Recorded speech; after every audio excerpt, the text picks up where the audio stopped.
The Rings of Power Season 2 has been a bit of a roller coaster to say the least. It started off on a nice high after the complete shambles of Season 1, but since those first two episodes of the new season, I think it's fair to say that things have not exactly gotten better. The introduction of all characters in Episode 3 with Farazon, her, whoever he is, and him as well were useless wastes of screen time. I still can't remember their names. And we essentially went back to the same old Rings of Power that we know. Just depressing. But episode 5 completely shakes up, moves forward the plot in big ways as things really do start to ramp up. Also, without a doubt for the better, the storylines of the Nori and the Stranger and Isildur and Arondir have been axed for this episode, which is good because, quite frankly, I could not care less about them. For this reason, the show is much more evenly paced, and I have to say about that, the one aspect of this episode that improved the most in this particular episode was the characters. These individuals, who for the most part I couldn't give two craps about, have somehow in this one episode been improved to actually somehow functioning characters. Take this guy for example. Farazan's son, General Asshole, and has a name that I most certainly, not regretfully, do not remember. That is until this episode, episode 5, where Kemen, yes, that's his name, really comes into his own and we see just how much of an asshole he really is. It makes for really good content as we see the beginnings of the downfall essentially of Numenor as Farazon takes charge.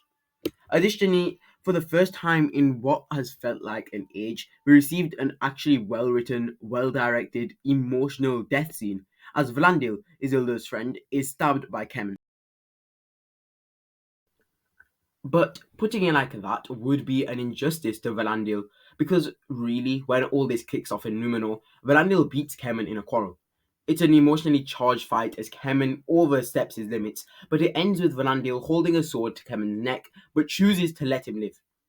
But with zero honour, the pathetic little asshole, when Valandil had his back turned, stabbed him clear through. Now, this death, I felt it. I genuinely felt it, and it was executed so well, as we see what Numenor, through the leadership of Ar-Pharazôn and people like Kemen, is turning into, what this kingdom that was once great has fallen to. I thoroughly enjoyed it, and for the first time left me genuinely wanting to see more of Numenor. But let's move on then to our other storylines in episode 5, starting with my favourite, Annatar and Celebrimbor. So this is where things are really kicking off. Sauron manipulating Celebrimbor and the Smiths of Eregion to do, by the end of the episode, pretty much exactly what he wants is just so good to watch. Seeing how Celebrimbor is slipping further into despair and confusion in regards to the Dwarven Rings, Sauron is taking full advantage, deceiving him into making the Nine.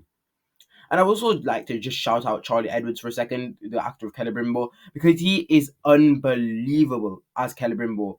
So, fair play. We also see Sauron deceiving one of the Elven Smiths, and I swear Sauron has a thing for elvish blondes.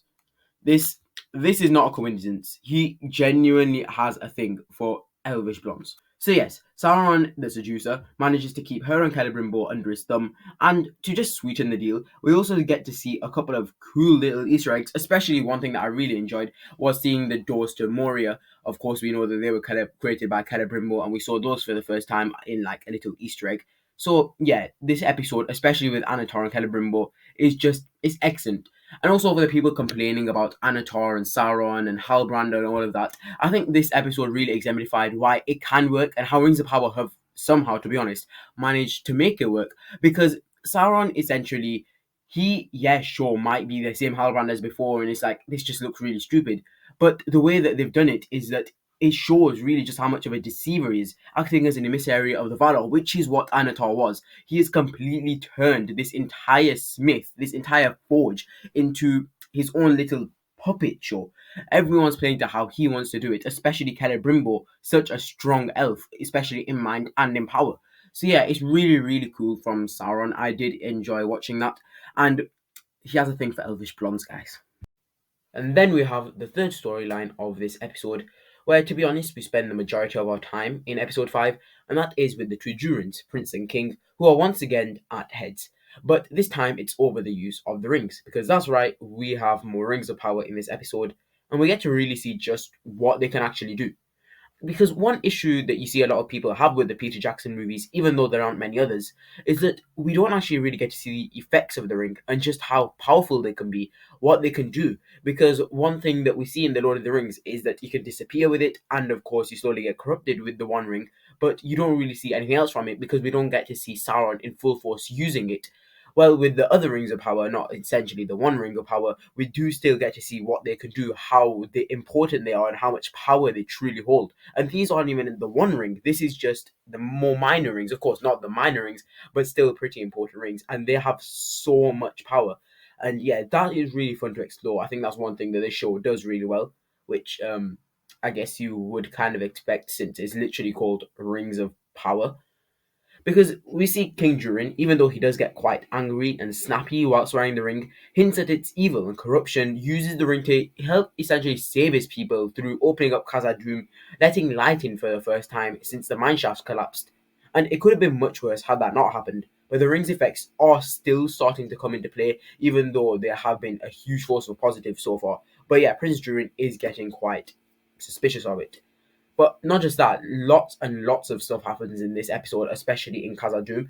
We also see that Jisa, when she goes down, she finds that there is an unspeakable darkness in the bottom of Khazad-dûm. But really interestingly, I think this is something that I really did enjoy. Durin found that there is so much, like a shit ton of gold in the bottom of Khazad-dûm, and he wants to go in and he wants to just delve into it and take as much gold as he can. This is, of course, presenting the greed that comes with the ring, because as we hear Prince Durin say, his father was never quite an angry man. So seeing him be filled with this lust for gold now, it's clear that the ring is having some effect on him. But what Jesus says is that down there is an unspeakable evil. And I think this is hinting to the Balrog. It probably is, since they showed that in season 1 as well. It could be something else. Of course, I wasn't really on board with the whole Balrog thing in season 1. It felt like they were just trying to call back to the Lord of the Rings. But if they can pull it off, it will be interesting to see. And as you can tell, I'm being positive about it because I'm on a bit of a high right now from Rings of Power. They've kept it positive so far for me. So yeah, we'll see what happens there. But Khazad-dûm, lots and lots happens in this episode, and I was really pleased with it. And I think this just reinforces the fact that Nori and the Stranger, they just don't belong in Rings of Power. They're their own completely different thing. They have no relevance to the main plot points at all, with Galadriel, Elrond, the elves, and then with Khazad-dûm, Celebrimbor, and Sauron. Though that is their own thing, that own big thing there, and of course that will lead up to the sack of Eregion in the last couple of episodes with the big boss battle going on there, basically. But yeah, it just doesn't fit in, does it? With Nori and the Stranger, they have their own thing going on. It's a lot more lower stakes, and it's just really not the same. And of course, that affects the pacing, and then the show starts to become more boring, which is a definite issue with Rings of Power. It can become quite slow at times, and I've had struggles staying up in the past, but so far this episode as well has been brilliant with keeping me genuinely just like focused. I did not want to turn away, whether it was with Numenor, whether we were with Galadriel at the end of the episode, whether we were in Celebrimbor and Anatar's Forge, whether we were with Durin. It was brilliant, all round brilliant television. And yeah, I'm really excited to see what happens, but we can't have more of the Nori and the Stranger. It clearly doesn't work within the story. And yeah, they could have been their own miniseries. That could have actually been something that could have worked. Nori and the Stranger had their own miniseries called Nori and the Stranger. How about that?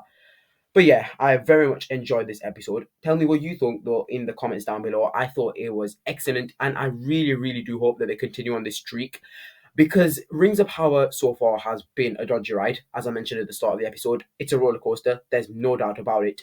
But if they can keep up this form, if Nori and the Stranger and Isildur and Arondir become more secondary role, we get there a couple of times in the episode, but we don't really need to see it because I don't want to see it.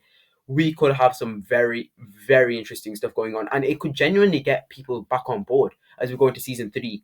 It could get people thinking like, this show can be good, and it could also help to greenlight the next few seasons. Because at the moment, the question is, will Amazon even want to redo Rings of Power? Will they want to carry on with season 3, 4, and 5 if they're just losing money every single season? I hope that they do, and I feel like we've got some positives so far, because there are so many cool things we need to see in the future. The War of the Last Alliance, the creation of the One Ring. There is so much to see, and if we continue on with episodes like this, where a lot does happen in the hour that we have, but it is genuinely just brilliant all the way through, they keep it even, we could be in for a treat. That's all I'll say. But yeah, make sure to tell me what you thought about this episode in the comments down below, and be excited for the next episode, because that will probably be the beginning of the sack of Region, the huge big battle that's going to span apparently over a few episodes. So that'll probably be from next episode, episode 6, to the end, episode 8. So yeah, tell me what you thought in the comments down below. That's all from me today. Just wanted to share some thoughts from episode 6. Darth Sauron, out.